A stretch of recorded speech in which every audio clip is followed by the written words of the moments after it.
So, I'm sure many of you are expecting me talking about Yu-Gi-Oh! Go Rush right now. Right. Or maybe some of you are like, oh, he's totally going to talk about that crazy-ass Yu-Gi-Oh! Ban list that came out the other day. Totally, right?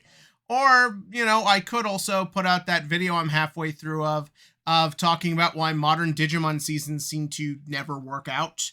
But you know what? I'm not doing any of that. You know why? Because it is Code E, people! That's right, it is Code Ezel!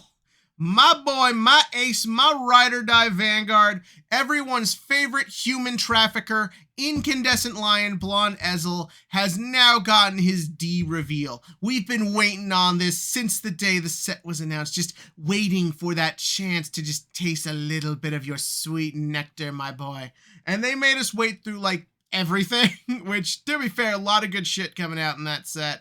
But this is what I'm here for, my boy Ezel.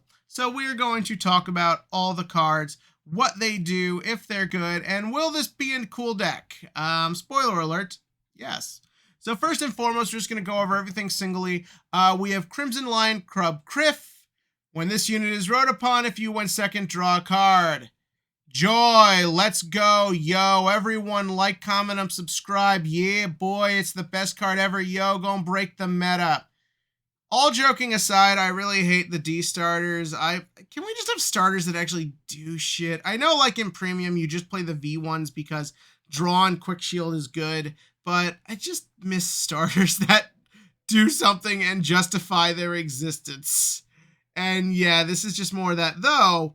Badass art, though. I love it. Next, we have Knight of Elegant Skills Gareth.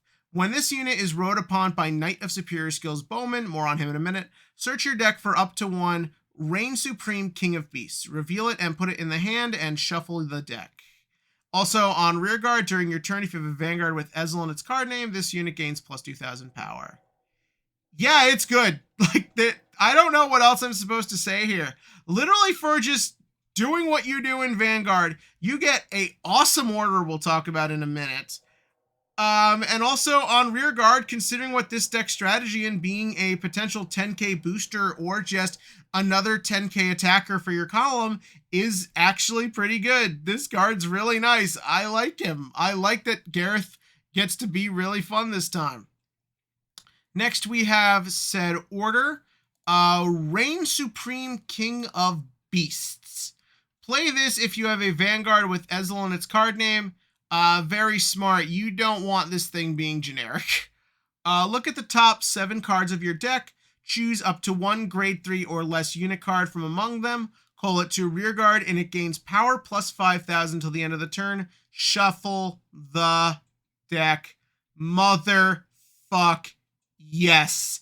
This is a good card. You get one for free just by going to grade 2. And after that, for basically nothing, you just get a free unit that's going to have an extra 5k, which is pretty big considering this deck strategy. And on top of that, you shuffle the deck, not put those cards in the bottom. Those triggers are getting shuffled back in. They're getting thinned after you already thinned to get this guy. This is a cool card, and I am fucking here for it. So, then next, we have the thing everyone is talking about right now. The card that just seems to get the best glow-ups in each of his iterations, Knight of Superior Skills Bowmans. If you have Knight of Elegant Skills Gareth and Crimson Lion Cub Criff, no, that doesn't justify the starters being useless. Just because you make it, we have to use this one. It doesn't change the fact that he still does nothing. Discard a card from your hand, choose up to one Incandescent Lion Blonde Ezel, write it from your ride deck as stand, and it gets drive -1. Yes, this card is awesome. Like, there really is no way around it. The fact that you just jump from grade 2 to grade 3 after you've searched your order is just insane. And like, the cost is the discard, which you were ditching to ride the Ezel next turn anyways. And yeah, it's just fucking awesome. Being on a 13k base before your opponent has even rode to grade 2 is incredible. The fact that your persona ride is set up at what would normally be your first grade 3 turn is crazy. Like, there's a lot of cool stuff to be here. Now, full disclosure, when we get to Ezel himself, they have done stuff to balance this out so that even though you do have that powerful, like, second turn, there are limitations here. And obviously, the minus drive is one of them, as obviously you want that twin drive on grade 3. But I mean, like, in card economy terms, you weren't that far bad to begin with. Effectively, what this just means is that you don't have the replacement for that earlier turn discard for Bowman's, but of course, remember, your opponent is in a weaker state, so can't threaten you as hard anyways. So all in all, this card is awesome. The second effect is also worth discussing, and that is that on rearguard, when he attacks, if you have a vanguard with Ezel in its card name, you may have this unit gain 5,000 power until the end of that battle. If you do, at the end of that battle, put this unit on the bottom of the deck. First up, being a 15k attacker, again, while your opponent is potentially at grade 1, is a big deal. And also, some of you are like, oh, going to the bottom of the deck, that's bad. Well, keep an eye out. Just hold on for a minute. Again, Bowman's, my boy, why do you always get to be so fucking cool? So yeah, here we are with Incandescent Lion, Blonde Ezel, my ace himself, as a basically just a wall of text, which of course, as a Yu-Gi-Oh player, I appreciate. So, you can only ride cards with Ezel in their card name. Fair. You don't really want to be mixing this with a lot of crazy shit. At the beginning of your ride phase, if you have 3 or less units, cost Soul Blast 1, look at the top 3 cards of your deck, choose up to 1 grade 3 or less unit card from among them, call it to an open rearguard, and put the rest on the bottom of the deck in any order. When this unit attacks a grade 3 or greater vanguard, cost Counterblast 1, look at the top 7 cards of your deck, choose up to 2 grade 3 or less unit cards from among them, call them to open rearguard, and this unit gains power plus 10,000 till the end of the turn, and then you shuffle the deck. This card is awesome. For starters, I like the fact that the calling of 1 for the first effect happens on the ride phase, so it's a little fair. Like, you're not just like doing so much insane shit when this thing first comes out. You've got to wait a turn, but then on that turn you do get a nice little advantage. Then you have the second effect, where they were all basically just like, oh yeah, we just want to be Gurgoids. Like, it's literally just like a mixture of original Ezel, V-Ezel through Bowman's, and Gurgoid. Like, literally, being able to look at the top 7 and call 2 for attacks is a huge deal. The balancing of this, of course, is that, well, it has to be to open rearguard only. Well, while that can be a hindrance, remember, Bowman's goes back to the bottom of the deck. There's stuff like the grade 2, who when you Soul Blast, you retire and look at the top 3. You get an open rearguard there. There's a lot you can do with this guy.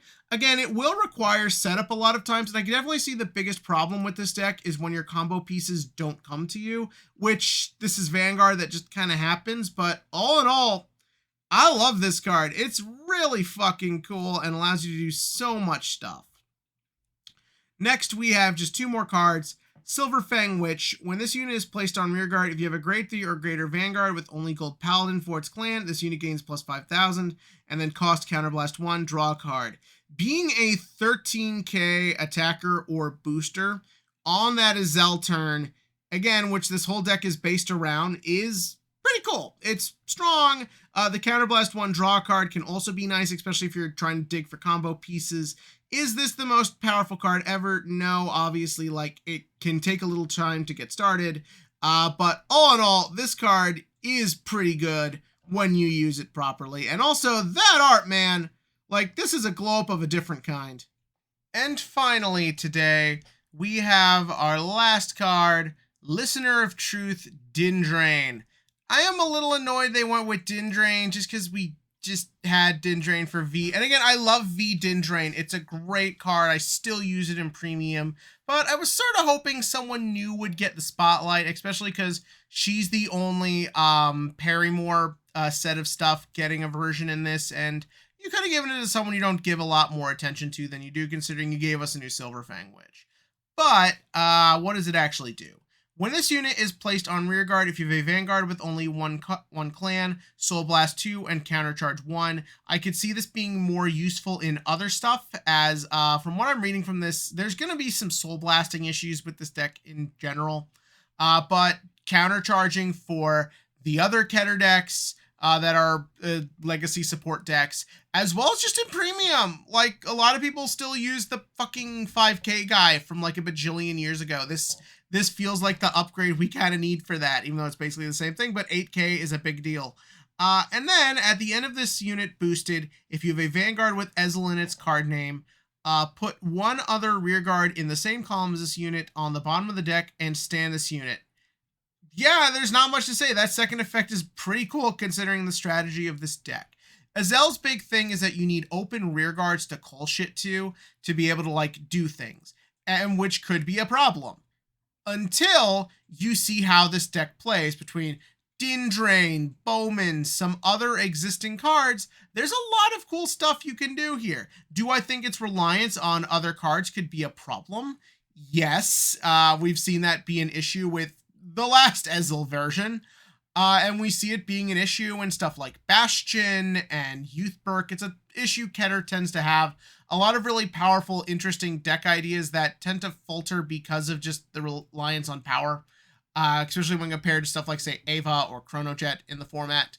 But yeah, all in all, I dig this whole set of cards. It's fun, it's cool, it's unique. Even if it doesn't end up being the best deck ever, just the fact that they gave it a lot of just cool, fun things you can do instead of here's a whole bunch of like mediocre effects, looking at you, MLB, that don't really do you anything. This is cool, this is fun, and I want it, and I'll probably go Rarity Whore and SP it out, which will be expensive, and I'll be living in a box and I'll cry, but fuck it, it's cool, I dig it. But give me your thoughts on this support below. Do you want your ace unit to get support next, or do you kind of want things to stay where they are and get more original deck ideas? But give me your thoughts about all that below. And as always, click to like, subscribe, and join me for when we get to those other things I said I gotta do.